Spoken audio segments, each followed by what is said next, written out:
Assalamu alaikum students, I hope you all are in good health. Students, in today's class we are going to start unit number 10 on page number 64, that is named Electricity and Magnetism.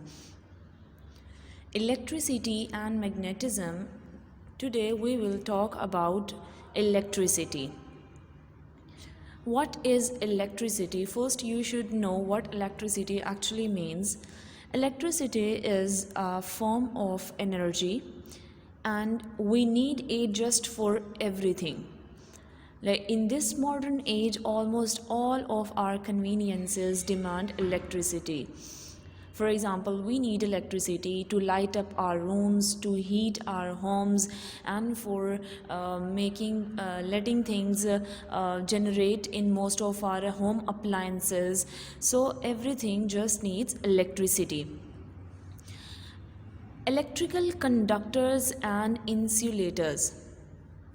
Electricity travels from where it is made to homes, factories, offices, in fact just about everywhere that humans live, work and play.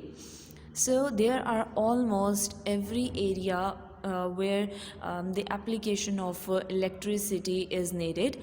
Electricity. Now we will talk about the flow of electricity. There are millions of objects in this world, and some let electricity to pass through them and some not. So these are called the conductors and insulators. Now we will see the difference between conductors and insulators. First we will see what are the conductors. Electricity can flow through some materials easily. These materials are known as conductors.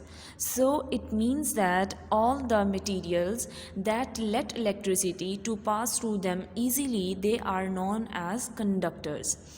Here are some examples of conductors. Here you can see the number of pictures that allow electricity to pass through them. These are copper, gold, water, aluminium, silver, trees. So these are some examples that of materials that allow electricity to pass through them. We know that these are some metals that let electricity to pass through, and water, when it's raining, it almost asks to not go to the electric appliances and the electric circuits, because if you will touch them with your naked hands, you will be more reliable to have the electric shocks. So that's why you are asked to not touch them. And trees, because we watered the plants and we watered the trees to let them their growth, for their growth and development. So there is earth and it contains a lot of water in it, so it also contains electricity and can pass through it. Now coming towards the next page, we will see what are insulators. So some materials block electricity or do not allow it to flow through easily. These materials are known as insulators. So insulators include the substances or the materials that do not allow or block the electricity to pass through them. These are known as insulators. Here are some examples of insulators. Number 1, glass. So if you will touch the glass with your wet hands, you will not get electric shock, because it's insulator. It doesn't allow any electricity to pass through it. Same here, all the plastic materials and the things that are made up of plastic, they are insulated. They do not allow any electricity to pass through them. And the rubber material, for example, as you can see, these rubber gloves. So glass, plastic, rubber and many others so far are the examples of insulators. Do you think humans are conductors of electricity or insulators? Now we know that conductors are the materials that allow electricity to pass through them, while insulators are those that do not allow electricity to pass through them. We know the difference. Now we have to decide that humans are conductors of electricity or not.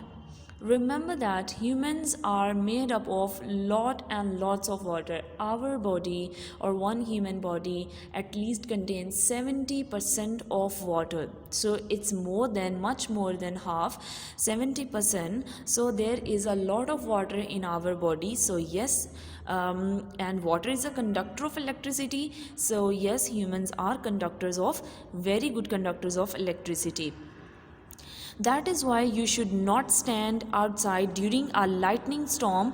Lightning is electric. That's why it is asked when there is a lightning outside. So you are not supposed to stand outside. You will get the electric shock.